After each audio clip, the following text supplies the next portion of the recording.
All right, so good evening, everyone. For those who do not know, my name is Eric Manning, and I'm the pastor of Mother Emanuel. I know I was walking around kind of like somebody who belongs here, so I really do belong here. So let me say good evening to everyone and welcome you to the 2025 Literary Festival hosted here at historic Mother Emanuel AME Church. And it is a profound honor to gather in this sacred sanctuary, a place where faith, resilience, and love have triumphed over tragedy to celebrate the enduring power of the story of truth, resilience, and faith. So tonight we are privileged to welcome a dear friend, I guess I'll call him a dear brother, Pulitzer Prize-winning journalist Kevin Sack, whose remarkable book on Mother Emanuel captures not only the pain of the past, but the profound grace and faith that continue to guide this congregation. Engaging him in conversation is the distinguished scholar and author, Dr. Eddie S. Glaude Jr., whose insight and elegance See, I was just good to call him, Dr. Eddie, and I would have been fine.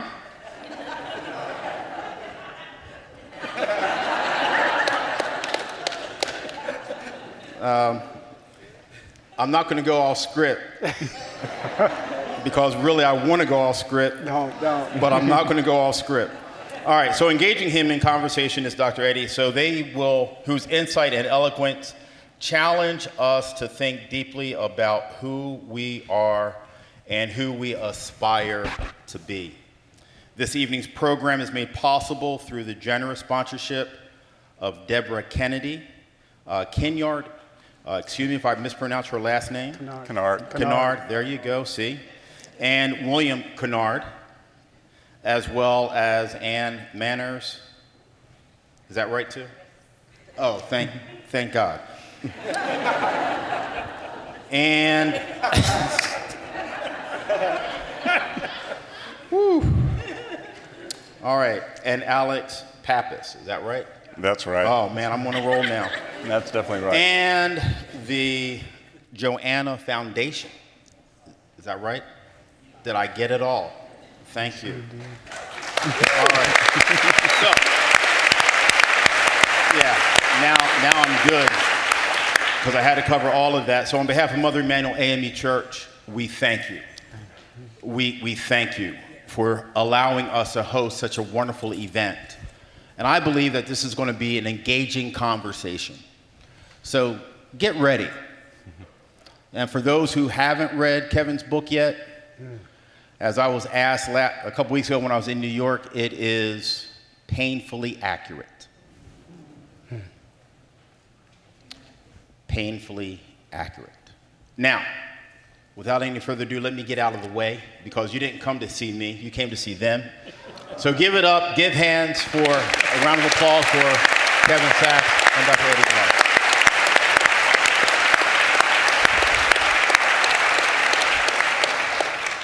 Thank you, Pastor Manning.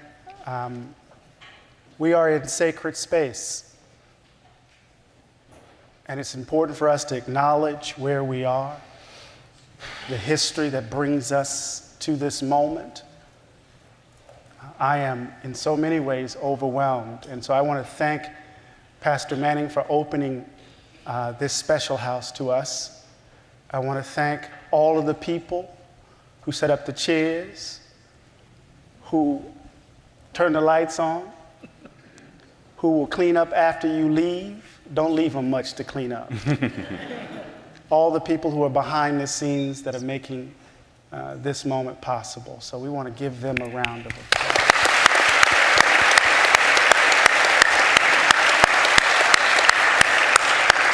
Can I jump in for a second?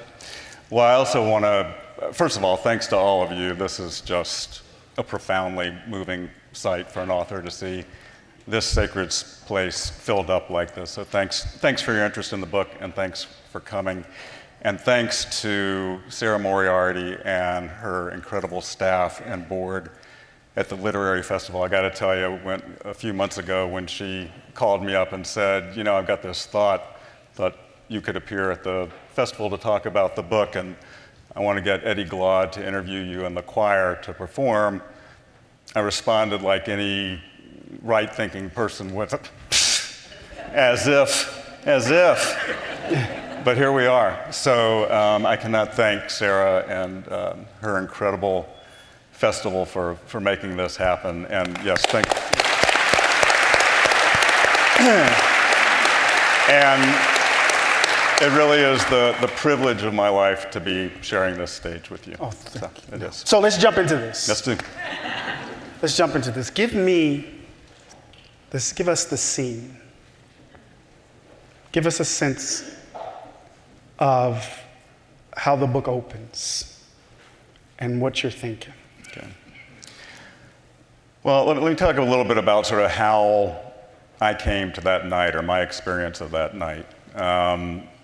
I was at home. We lived in the Atlanta suburbs. I was watching CNN and reading the newspaper, and I was watching as the very first report came over about a shooting at a church in downtown Charleston with mass casualties. And I thought, well, that's weird, not something you hear about every day. But I started thinking, well, could have been a domestic dispute, could have been a robbery even.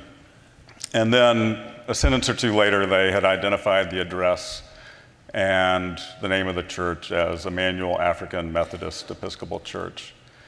And I'd never heard of the place, but my heart just kind of sank. The fact that it was an African Methodist Episcopal Church sparked my every jaded journalistic instinct. I just thought that I had a feeling that this was going to wind up being the horrific hate crime that it was.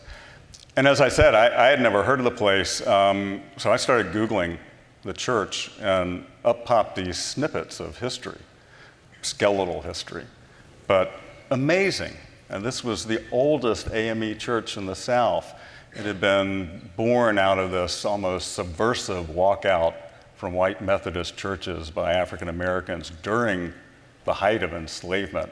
It had been associated with this amazing slave insurrection plot in 1822 that had been put down, and 35 people had been hung as a result. The people that had spoken from this pulpit, Booker T. Washington in 1909, Du Bois in 1921, Dr. King in 1962, his widow, Coretta Scott King, in 1969. And it had this storied civil rights history led by Pastor B.J. Glover, who was also the branch president of Charleston's NAACP at the same time. And there were marches and demonstrations that were led from the fellowship hall, one floor below, where our mass meetings held in this very space. So I was just awestruck by everything that had happened at this place. And now this. And this was clearly going to be a marker in our racial history once we quickly learned who the shooter had been and what his motivation had been. And I very quickly started thinking that, you know, there's whatever ends up happening with this crime, there's a bigger story in this church. And it's a story that shouldn't be obscured by its lowest moment of what happened that night. I also thought it was important that people should understand why it mattered that this happened here, as opposed to some other place. And it did matter here. I mean, I think there's still an open question about how much detail the killer knew. But we know that he had a visceral understanding that this was a historic AME church, and he had a visceral understanding of the role that the black church played in the freedom movement. And so I think we could tell very quickly that his intended target wasn't just whoever he happened to find in the fellowship hall downstairs. It was an entire people, and that this was a symbolic genocide of sorts. So I came over for the New York Times. I think I got here Saturday or Sunday following the Wednesday night shootings. Very sort of obsessed with this notion that this church could be used as a vehicle to tell the larger story of African American life in Charleston. Right. And that had real value for a couple of reasons. One, it's Charleston. I argue in the book that there is no city in America that's more vital to our understanding of our racial narrative in this country than Charleston. 46% of all enslaved African Americans who disembarked in North America did so in the port blocks from here. And of course, we all know the Civil War began here. The other thing that I thought was really valuable was that the church had been around for so long, because it had been here 200 years. You could use it to tell this long story of African American life here. So much of our history ends up being limited to a single personality or an event, a decade even, maybe a movement. This, I thought, would allow me to tell that story over time and show the connectedness between events and people and movements, one to the next. So, I very quickly sort of came up with this concept that I hope would prove true. Needless to say, it took years of research before I really became convinced that it proved out. But that was the opening notion. So you have this sense that the horrors of that evening can serve as a kind of portal, a kind of point of entry to this broader story of the tragedy of race and democracy in the United States. And then in September, in front of Congress, Kash Patel is asked a question about Dylann Roof. Yeah. And he says, "Who's Dylann Roof?" Right. What do you make of that? I was flabbergasted, almost speechless, I think, by the insult I felt. And that was me, so I can imagine what people who had a more direct stake in this event people like must me. have felt. Mm-hmm. It was mind-boggling to me that he could not know. And of course, it led me to think, well, is this just posturing, or does he really not know? And his agency investigated this crime. This man is one of 3 people on federal death row. It seemed impossible that he could not know this. But it also felt very emblematic of the effort that we see at the highest levels of both the federal and the state governments to erase a lot of this history, to deny it, to act as if it just didn't happen. So we're going to get to that near the end of our conversation, but now let's kind of go back to how you set this up and how you set this story up.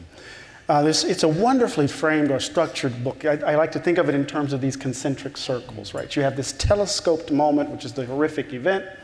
Then Emanuel becomes part of the story. Then Charleston, the South, Right. and then the U.S. So give us a sense of this historic scope. Let's talk about this church and how it came to be. I want to give the audience a sense of the historic sweep of Black denominationalism and how AME fits within this, and particularly Charleston in this story. Well, the church really has 2 separate but related origin stories, and they're equally fascinating. The first didn't happen here. This is the second site for this congregation. The first was a mile or 2 from here, Charleston Neck, the corner of Hanover and Reed Streets. And in 1817, there was this, as I mentioned before, sort of this subversive walkout by African American Methodists from white-governed Methodist congregations around town. There had been a series of indignities over time in the way that Black worshipers were treated both in worship and in governance.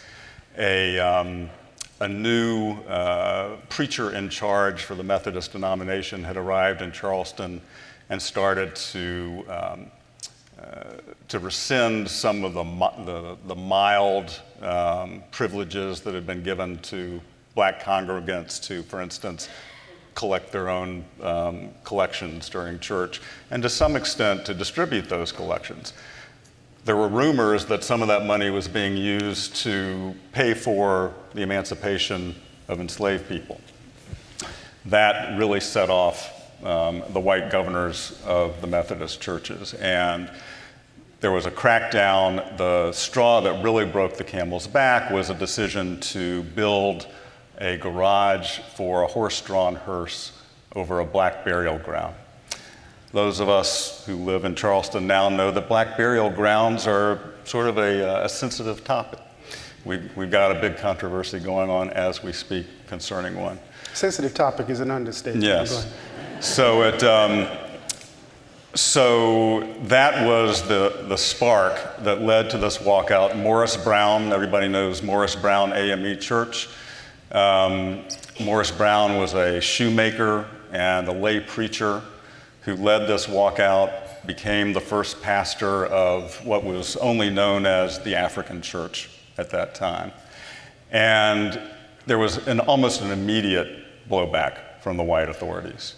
Arrests were made, ministers were hauled in, services were disrupted. And then, yes, after the Vesey insurrection plot is discovered before it ever has a chance to mature, if it was ever going to mature in the first place, there are scores of men arrested, 35 are sent to the gallows. My research showed that fully half of those had some direct affiliation with the church. It really felt, when you read the trial transcripts, like the church itself was on trial as much as any of the individuals. And the church is destroyed, dismantled, board by board, on the order of the authorities. So that's the first origin story, and it really reflects, obviously, well, two things, right? It reflects that, yes, there damn well was a lot of resistance to enslavement, even at that period of time, and that the white authorities were not going to tolerate it. There was this, immediate and severe crackdown. The congregation essentially stays underground, if you want to call it that. Dormant might be a better word, until the end of the Civil War. Albert Rabbitoe describes it as the invisible institution. Perfect. Right. The war ends, and there is already an AME presence south of here in Port Royal, which Civil War buffs will know was an area that was taken by Union forces early in the war and held as sort of a staging ground. AME missionaries had gone down there at the invitation of the Union forces to provide to the spiritual needs of these thousands of newly emancipated people that had come off the plantations in that area. And so they follow Union troops directly into Charleston and establish a beachhead here. There's this almost land rush for these newly emancipated souls. And because of the legacy that the African Methodists had here from the earlier church, it quickly and easily wins this competition. And before long, the AME denomination is the single largest Protestant denomination anywhere in the city. This piece of land is bought in 1865, and this is one of my favorite stories from the book, one of my favorite discoveries. I spent time in the Register of Deeds office in the county building trying to find the original deeds of sale for both of these property purchases. And when I found the one for this land, and it's in these wonderfully dusty old volumes in the archives, just, it feels just like it's supposed to feel. And you find it, and there it is, and it's great because there are all these names, right? Names of the trustees of the church that I could then go back and do genealogical research on. But also the name of the seller. And the seller was a guy named George Alfred Trenholm, who I had never heard of. My wife, Dina, who's sitting here in the second row, Googled it one afternoon and discovered that George Alfred Trenholm happened to be the Secretary of the Treasury of the Confederate States of America at the close of the war. One of the wealthiest men in the South with vast interests in shipping, banking, all sorts of commerce, major slaveholder. His ships ran blockades during the war. His company had a heavy role in sort of maintaining relationships between the South and London. And at the end of the war, he, like other Confederate leaders, is arrested and jailed. He's in ailing health. He's at Fort Pulaski down near Savannah, and his empire is crumbling. And he has to shed assets to generate cash, and he instructs his agent to sell that piece of property on Calhoun Street. It winds up being bought by the trustees of what becomes the first black church in Charleston, South Carolina. So just an incredible reversal of fortunes. Indeed, indeed. And what we get in this story, I think, is really important, is to understand that before one cannon was fired at Fort Sumter, the Civil War had already happened within the context of American Christendom. The split between North and South. That's right. Has already happened, right? And what's ironic, of course, is that these Methodists, they were actually, along with Baptists, considered upstarts. These were the folk who were coming out disturbing the religious landscape with their ecstatic worship and the like. And they were initially anti-slavery. Correct. And so what we get in this history of the story of American Protestantism in particular, right, is this shall we say, this movement back and forth, this compromise, what Frederick Douglass would describe as this interesting juxtaposition of the church steeple and the slave auction block, right? And the way in which it shadows the very way in which people are embracing the idea of what it means to be Christian, right? Because, I mean, part of your story that you lay out is that not only do they want to build on top of a burial ground, they're not offering these folk who make up the vast majority of Methodist churches in this area, they won't even let us bury our dead. So the segregation cuts beyond life, but into the ground. In so many ways. So we get this story. We get the story of the African church. We know so much about Absalom Jones. I'm a Morehouse man. I know you can tell. But, you know, Morris Brown College is right next to us, the only college in the Atlanta University Center named after an African American, right? So we knew all of this stuff. And then, of course, you get Daniel Payne. He's an important figure that helps us tell this amazing story, not just simply about missionary moms missionary women coming into the South post-Civil War, but the importance of the AME making their way into the South. And we get this church, and you tell the story of this church as if it's an activist story. But before I get to the 20th century, you do something that had my mouth wide open. Now, Denmark Vesey, man, you can't be messing with Denmark Vesey. Tell them what you found about the Vesey insurrection, please. And we don't have much time, so I want you to compact it. Compact it. Right. I want you to, Oh, so you've been listening to my answers. You see, I got all that in. No. So, but talk about the Vesey stuff that's so important.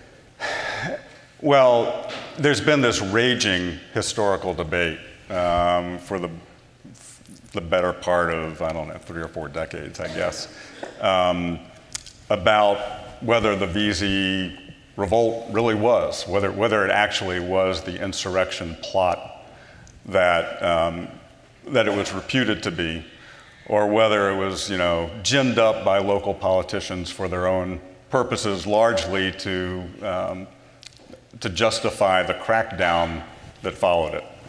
And there was an intense crackdown that followed it, not only the destruction of the church in terms of the microcosmic impact on this place, but the state legislature passed a series of laws that lasted all the way until the war that greatly restricted the very few freedoms held by the enslaved, and particularly by free people of color, because Vesey, of course, was a free person of color. He was the only free person of color who was hung as a result of the insurrection plot. But he was identified as the leader, and therefore it validated all of the fears that white Charleston had about these free black people.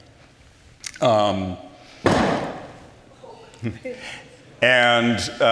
okay? Yeah. Okay. one thing that's interesting about the Vesey story as it pertains to the church is, as I mentioned, the trial it made it seem like the church itself was on trial. Every defendant, every witness was asked, was he a member of the church? Are you a member of the church? And the mythology for generations has been that as a result, the church was burned to the ground on the order of authorities in this dramatic conflagration afterwards.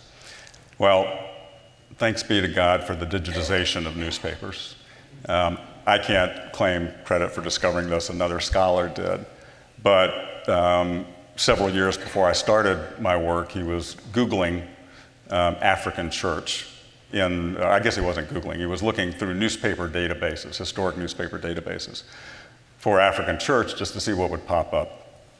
And up came a series of advertisements from August 1822 Charleston newspapers from an auctioneer advertising all of the lumber from the African church to be sold on this date and this time.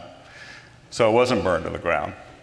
And that sort of left me to make a few assumptions, which I made, that it had to be torn apart board by board, and probably by the same hands that had nailed those boards into place, the same black hands that had nailed those boards into place. And as I thought about it, that had to be almost more traumatic than the fire narrative, right?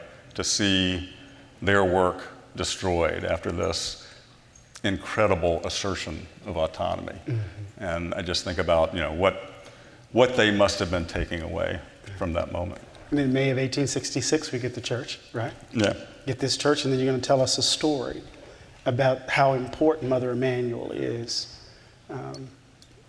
in terms of responding to the political moment, responding to the violence that led to the consolidation of the Jim Crow South, right. And of course, efforts to respond to that. Talk a little bit about this phase as we move through what some historians call the nadir, the lowest point in African American history. I disagree with that, to the point where we see this as a mobilization space. As I was on King Street, walking past Chris, thinking about the student sit-ins and the like. So talk a bit about this historic arc.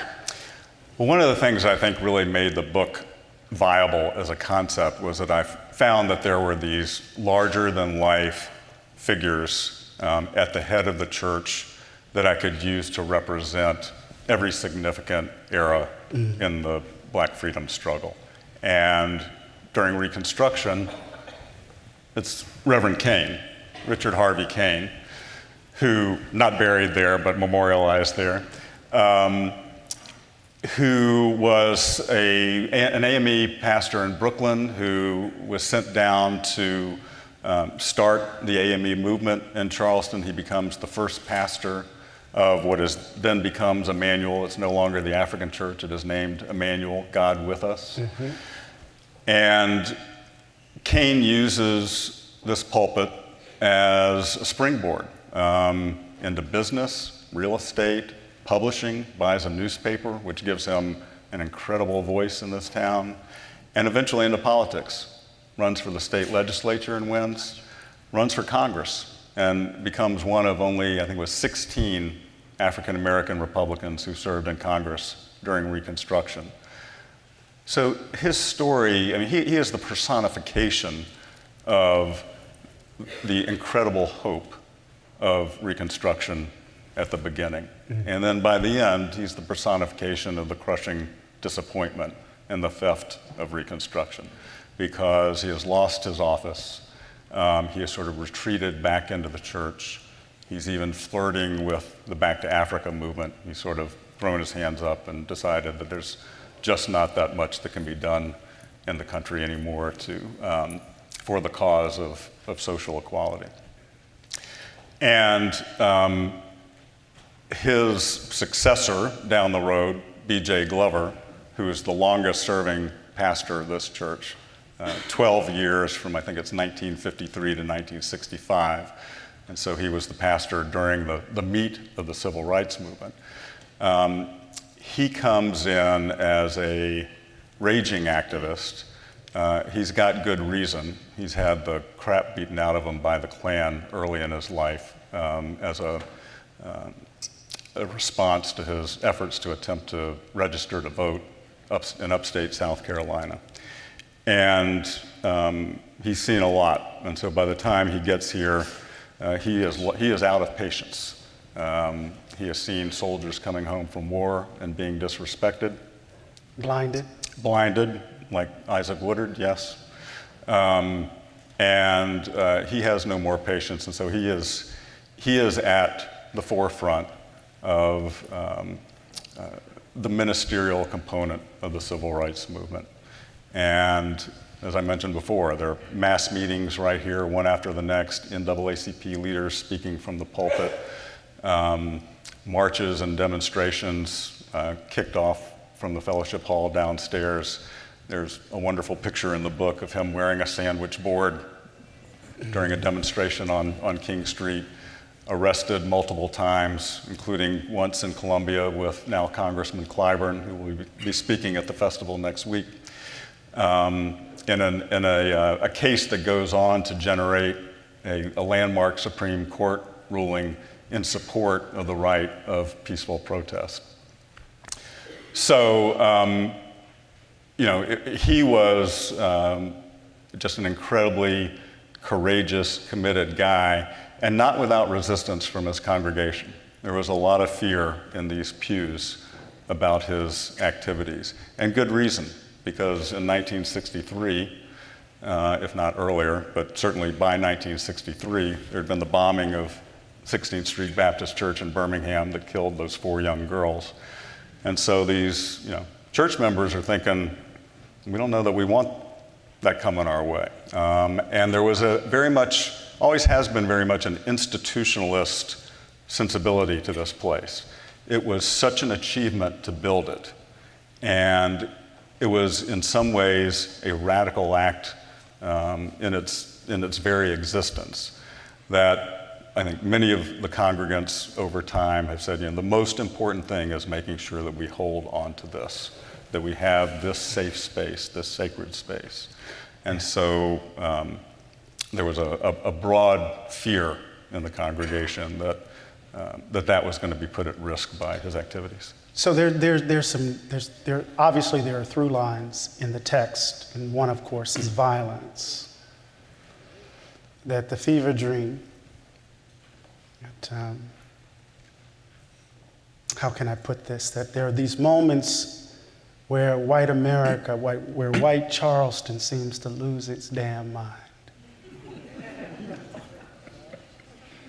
And it has something to do with the fact that white Charleston believes that it's the possessor of freedom, right, to give and to take away. And so we see these cycles over and over again, right? So because we got to track the violence, because what we're trying to get to what happened here with Dylann Roof, right? That it doesn't come out of nothing. There's this broad history that you're telling us about this. But then there's an aspect of this story, Kevin. I'm reading this and I'm like, how is this white man actually getting into the muckety-muck of church politics? I mean, because it's not hagiography, right? It's not just a story of this politicized pulpit. It's not just a story of the activist AME. You actually get into the messiness of church politics. Pastor Manning, this is a complicated place to lead. Talk a little bit about what was going through your mind as you decided to write about, church politics. Because if you can survive black church politics, you can survive any kind of politics. Right? So talk a little bit about that. Well, you sort of answered the question yourself. I mean, you used the word that I would use, which is I wanted to avoid hagiography. And I think, churches are real places just like all of our institutions are, filled with human beings who often do not get along. This place in particular has its own special challenges because of the age of the congregation, meaning the length of time it has existed, as well as the chronological age, average age of the membership, which is quite advanced. The traditionalism of the congregation, which frankly has made it hard to attract new members at times. So it has had its own special political challenges, and yes, it is a very difficult place to govern, and I've had a lot of empathy for the pastor the last 10 years as he has tried to navigate. You see how he's talking? He knows there's some AME bishops that got it. You never know who's in the audience. Yeah. But I tried to look at the messiness of church life in a couple of different ways, both within this building and within the denomination. And you know, a lot of us who lived here know the story from within this building. There was, in my mind, sort of an inexcusable revolving door of leadership in the first year. Pastor Manning is the third pastor, was the third pastor in a year's time at a time when the church really needed stability above everything. There was a financial scandal that we all know about, having to do with contributions that came into the church, and there was a feeling that they weren't being properly accounted for. That led to a state police investigation that had no findings of any sort of criminal fault. And there just was a lot of, I mean, you can imagine, think of church at a normal time, now add the assassination of nine people in your fellowship hall. There's no playbook, right, for coming back from that. No one's ever had to do it before. And there were members who didn't want to come back in. There were disagreements over whether to come back in at all. They wound up being back in church on the first Sunday after the Wednesday night because the presiding elder who had become the pastor felt very strongly that a statement had to be made about the durability of both the physical church and of the faith. On the denominational level, I thought it was important to understand the denomination's history, which I knew nothing about when I got started, and its governance, because it has everything to do with the way this place operates. And it's not a unique governance system, but it's certainly an interesting governance system in which there are the denomination is led by a panel of all-powerful bishops who are elected at quadrennial conventions called general conferences. They campaign for 4 years, they spend a lot of money, they travel all around, and once elected, they have almost absolute authority, including the power to appoint every pastor of every church in the country for 1-year terms. And so they can sort of pluck people and move them around almost at will. And what that means for a church like this one and for a pastor like this one is that a new pastor arrives without any buy-in from the congregation whatsoever. He's appointed by the bishop. The congregation may not know him or her at all. And so there's automatically this tough situation where trust has to be established, right, often antagonistic. The denomination's also had its own series of scandals, including its worst financial scandal of its history a couple of years ago, a pension scandal, which tens of millions of dollars went missing. And ministers who had been counting on the money to retire on found that it wasn't there. Okay, I'm going to save you now. We're not going to talk too much about that. Mm-hmm. We're going to move. But I think it's important for you as you read Mother Emanuel to understand that he's not painting a picture of the church, the denomination, as if it's faultless. It's a complex picture, not only of the people, but also the very bones of the church itself. And so it's an extraordinary account. As a person who studies African American religion, most people don't know I'm a philosopher of religion. And this is what I do. It's a wonderfully rich account. And you do a really great job in managing all of the source material and making the story pop from the page. But I want to, before we open it up for some questions, I want you to, he has a wonderful chapter on Reverend Pinckney here that you need to read and read carefully. Tells a story that links us to that political effort, right? Those preachers who are also engaged in the politics of it. But I want us to get to forgiveness and grace, that powerful moment at the end. Talk a bit about that, because you write about it in such a compelling way. Well, that was really the through line of this whole exploration. Yes, I was fascinated by the church's history and wanted to play out this notion that the church's story could be used to tell this larger story of life in Charleston. But the other animating theme that courses through the whole book is forgiveness. And what did it really mean in the context of what happened here? I mean, I think when that bond hearing happened, and I was watching on TV, like many of us probably were, and I saw those 5 family members get up to the microphone and offer some expression of forgiveness towards this then, and we assume now, utterly remorseless, unrepentant white supremacist mass murder. I think, like all of us, I was sort of awestruck and befuddled all at once. And I wanted to know what it meant within the context of centuries of black suffering and within the context of the teachings of the black church. And I really decided that it was by studying the history of the church and the denomination that I might figure that out. Obviously, I interviewed all of the family members who did forgive, and it wasn't just the 5 who were at the bond hearing. It was also Chris Singleton, who many of us know, who was the son of Sharonda Singleton, one of the victims. The night before the bond hearing, he and his sister Cameron, they're both teenagers at the time, walk out of a memorial service at Goose Creek High School where his mom had taught. And a TV reporter shoves a microphone in his face and says, "What are you feeling right now?" And he says, "There's nothing but love from our side of the family right now, and we've already forgiven him for what he's done."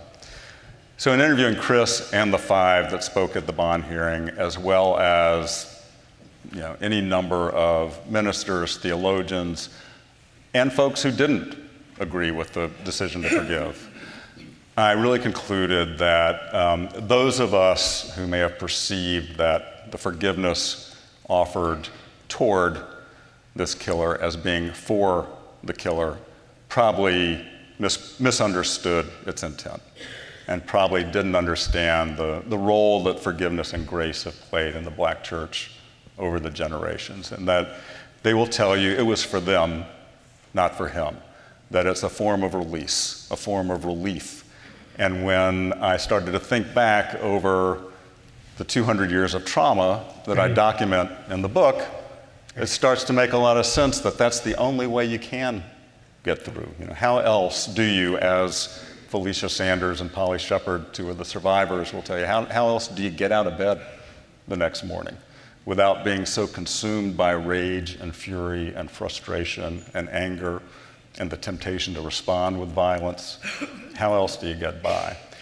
And so in that way, to me, it seemed that the forgiveness that they expressed was almost a reclamation of agency. It was them saying to this killer that, yes, you have taken my loved one, but it ends there. You're not taking me. You're not taking my ability to live the rest of my life with joy and purpose and meaning. And so, the other word in the subtitle of the book is resistance. I think it was an act of resistance. Just like Morris Brown resisted, just like Richard Harvey Kane resisted, just like Denmark Vesey resisted, just like B.J. Glover resisted. Not in the same way, not out on the streets, but certainly a global statement in the case of the people in that courtroom. One of the powerful things about African American Christianity is that it rejects the idolatry of white Christianity. The theologian Howard Thurman said that the slave dared to how did he put it? The slave dared to redeem the religion profaned in his midst. That's right. And so this act of forgiveness is that I will not become that which seeks to destroy me.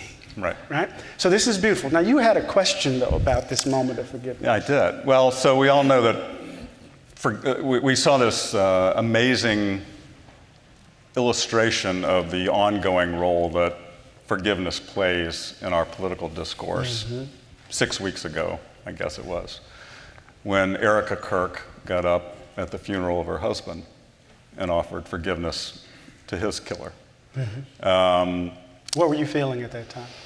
Well, I'm still trying to figure it out, and I'm interested in your take, because on the one hand, my instinct was to say, I can't judge her. It's beyond my place to judge that her sincerity is any different than that of those who forgave here. At the same time, I'm thinking it didn't have the same spontaneity, obviously. It was scripted, it was planned. It happened in a political theater to some extent, in a political context. But I'm still trying to grapple with whether we're allowed to see her Christian expression as any different than what was expressed here.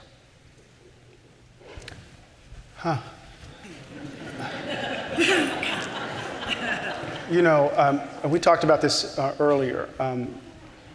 I didn't focus on her use of the word forgiveness. I focused on her use of the word enemies. Because in the midst, she said, we must forgive our enemies.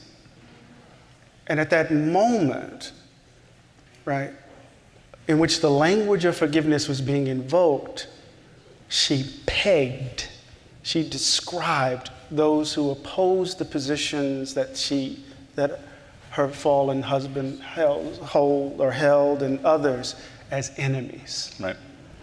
And then of course, Donald Trump jumped right on it, right afterwards, right?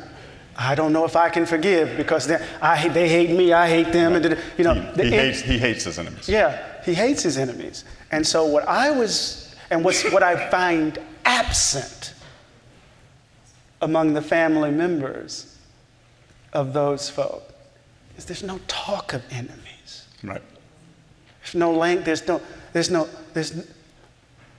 That forgiveness talk, of course, is this directed, not that directed. It's a kind of soul maintenance in the face of unimaginable grief. Right. This is why I think, and we talked about this, when President Obama reached for Amazing Grace, I wasn't so convinced. I was like, at that point, we need to be singing Thomas Dorsey's Precious Lord. Because there's a level of grief and sorrow that cut, I can't, you know, I'm tired, I'm weary, right? I don't know how to make it, to get up tomorrow, right? And then that faith kicks in. Yeah. So there's a difference in the accent. You know, if you put an accent de grave as opposed to an accent aigu, how it can change the sound of something. Right. She had the accent in the wrong place. Yeah. But that doesn't mean I deny her. I deny her the thing. So with that, right on time. You all can, we got some microphones, we got some runners. You can ask questions all to Kevin. And I just want to say this is a remarkable book. It's a remarkable book about an extraordinary institution. And this institution is right here in Charleston. It's yours in so many ways. And if you understand its history, you can better understand yourselves in this city. And he's done a wonderful service. So to me,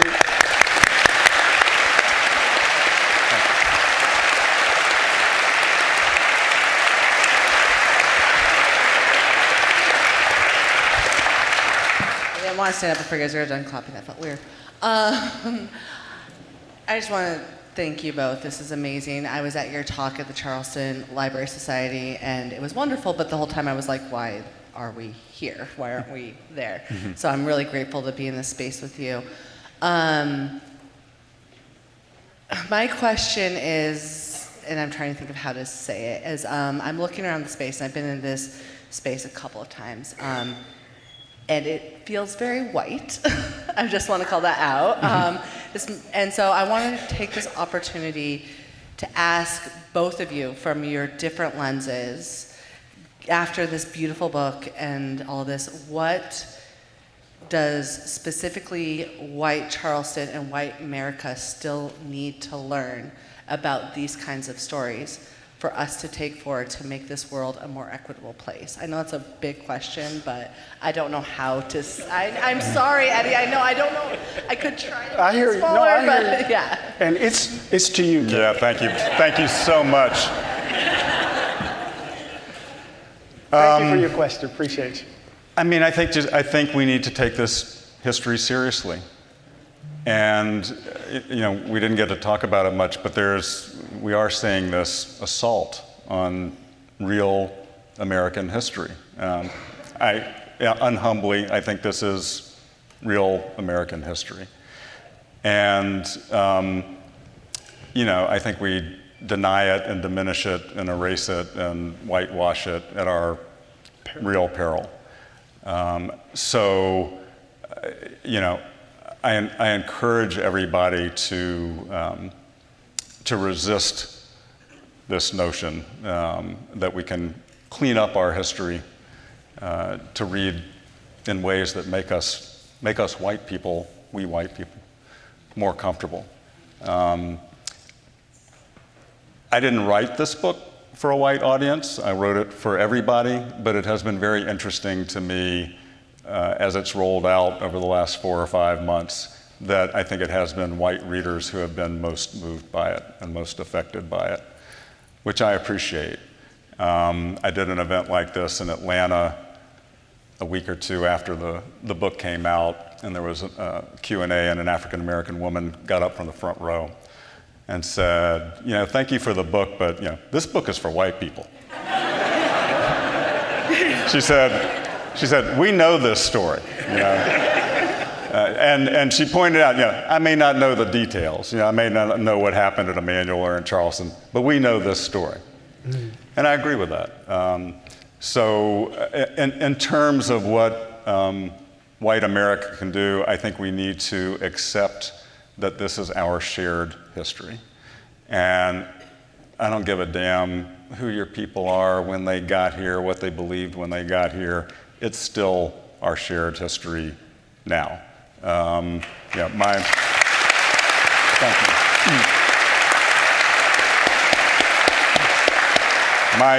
My people weren't here during the Revolution. They weren't here during the Civil War. That's my history. So why isn't this all of our history in the same way? And I think it's only once we start to accept that we've got some ability to move forward. Right. So we have some more questions, but I would say, you know, it doesn't just feel white. Y'all look white.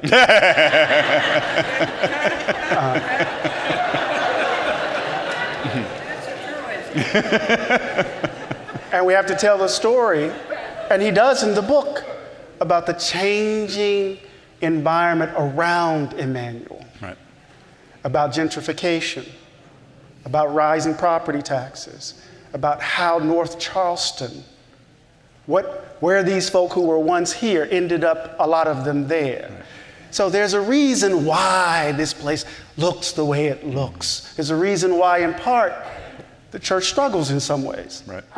Because of the shifting nature of the composition of the communities. And we have to tell ourselves an honest story about who we are. You'll see in the book that this was very much a neighborhood church back in the day. Everyone walked, took a short bus ride. Now there literally there's almost nobody who can walk to church on Sunday mornings.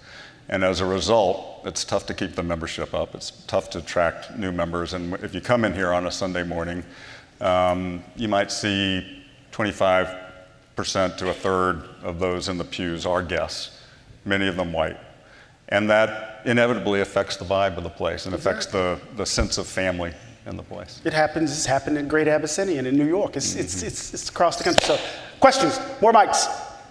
Yes. There's one up here.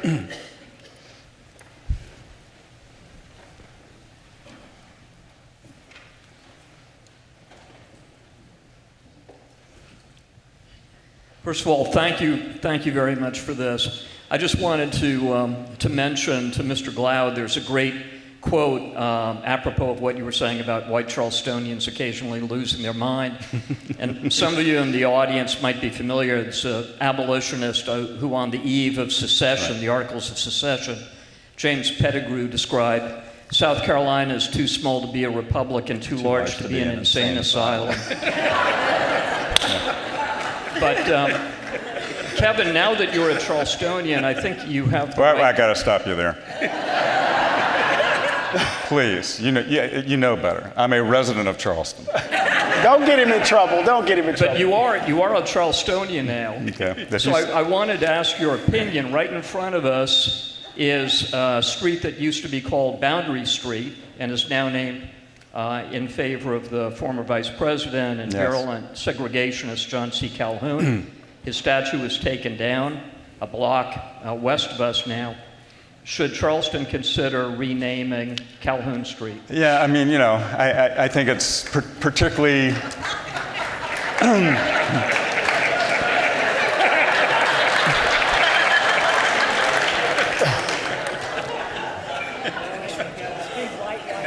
I think, I think it's...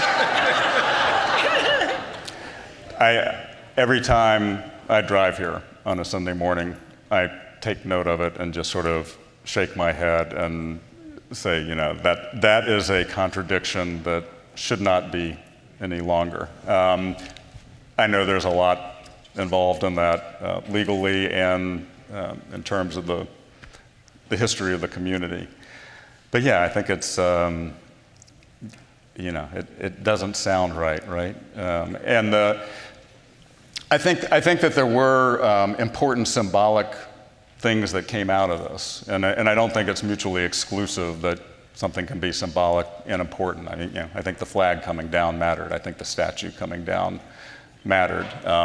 If you notice when you walk outside and leave, there's a sign across the street that declares this the Mother Emanuel Way Memorial District, if I've got that right, which I think was very much an effort to sort of obscure the Calhoun part of the name.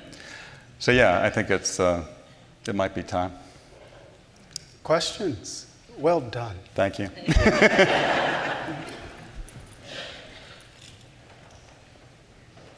You guys are beautiful. You should see yourselves.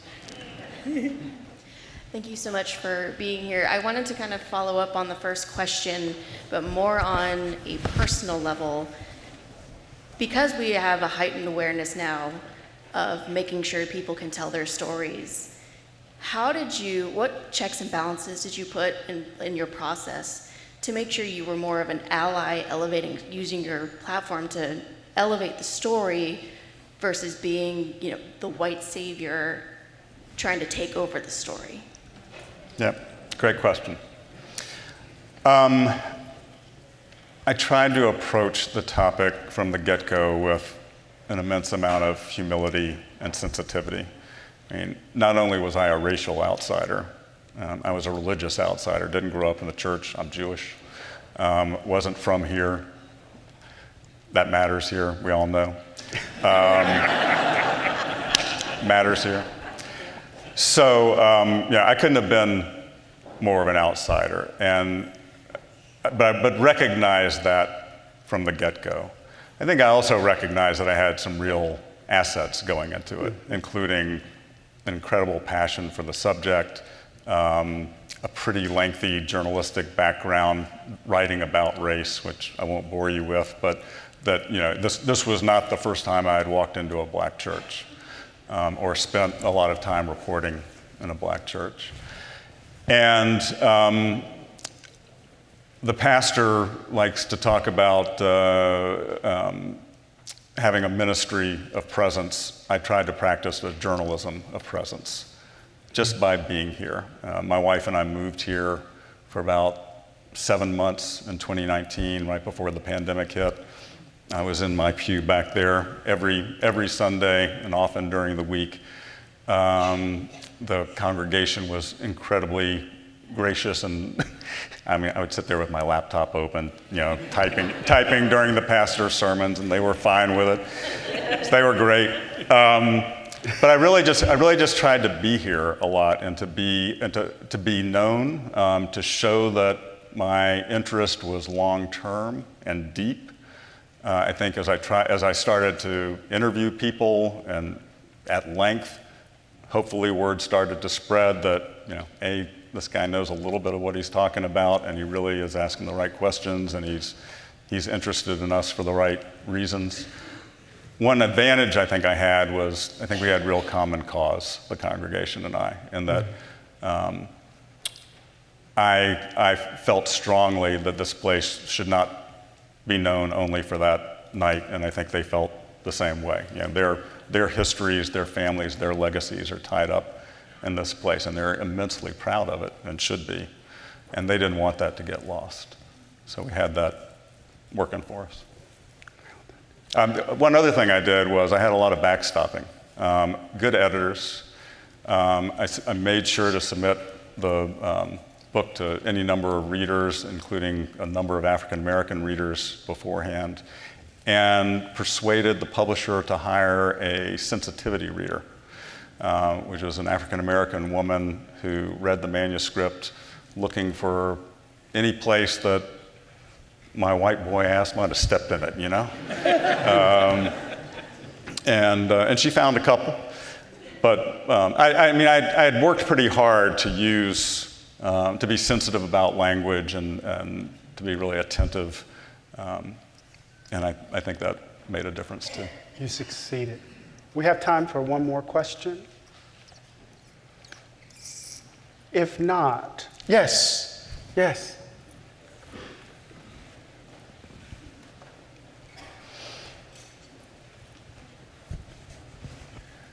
Thank you, appreciate it.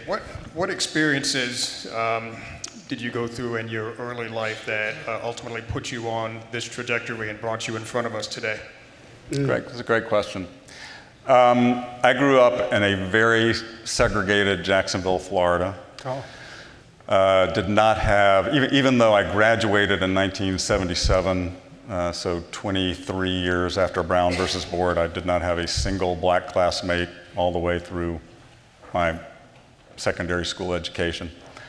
I went to Duke and was a history major, did make black friends in college, and more importantly, became really interested in modern American history and took a couple of courses that were heavily focused on civil rights and on the movement in particular. First time I ever walked into a black church, I'll tell the story, try to be brief because I love the story. I was an intern at the Atlanta Constitution the summer after my junior year in college. And I had a very good friend who was a fellow intern named Brenda Russell, a woman from Huntsville, Alabama, went to Harvard, bright, charming, engaging, and we could talk about anything, and did, and talked a lot about race, which was hard to avoid in the Atlanta of 1980. One day she says, you ought to come to church with me. On Sunday, my Uncle Ralph is preaching. Okay. I couldn't come up with an excuse fast enough. And I wind up jotting down directions to West Hunter Street Baptist Church and walk in, and it's only when I pick up the program that I realize that Uncle Ralph is Ralph David Abernathy, the iconic civil rights leader who succeeded Dr. King as president of the SCLC. So I immediately realized this was not going to be like any service I had ever been in when at the very beginning, he points at this woman in the front row and goes, my, is Mrs. Abernathy not looking fine this Sunday morning? That's about right. And I was like, I like this. This is not like the synagogue back in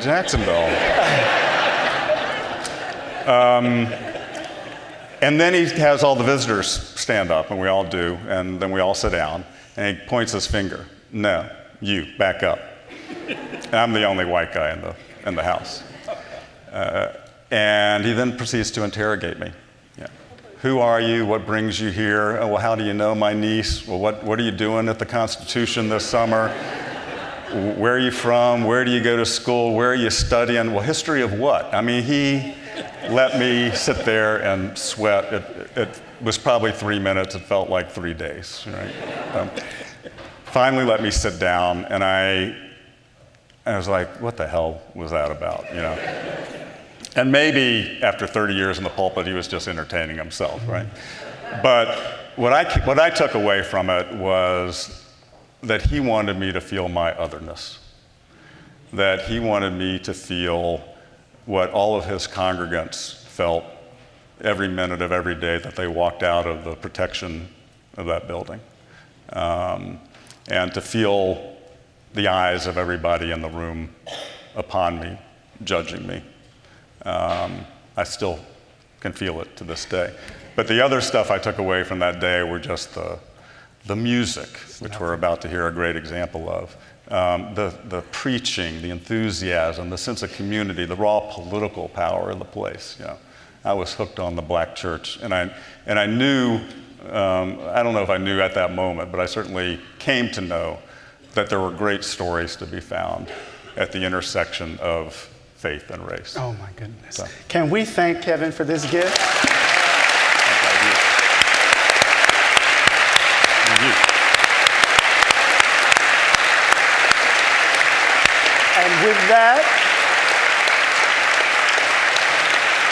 And with that, we want to give it over to the choir. You're in for a treat now. You're in for the treat.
We're going to dedicate this last selection to Kevin Sachs. You didn't know that? You really know a lot.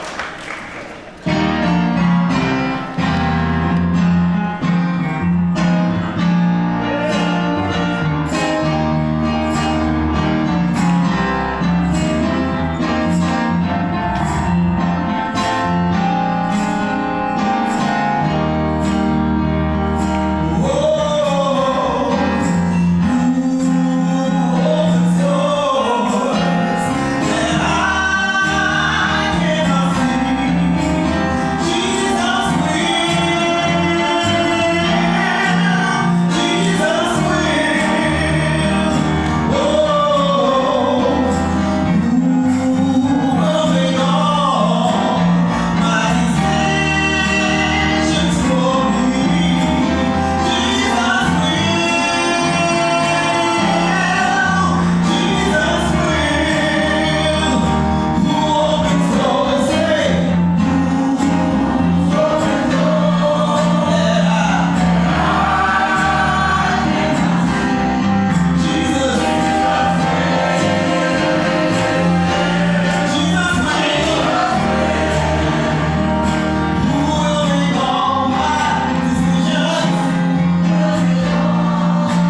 so much. Appreciate you coming. I just want to say hi again. Hi again. So much. Appreciate you.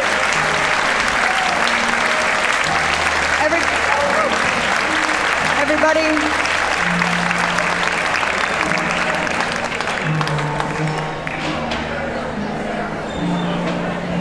I'm not sure if it's... Ladies and gentlemen, one more time for Dr. Wayne Singleton and the Mother Emanuel Choir.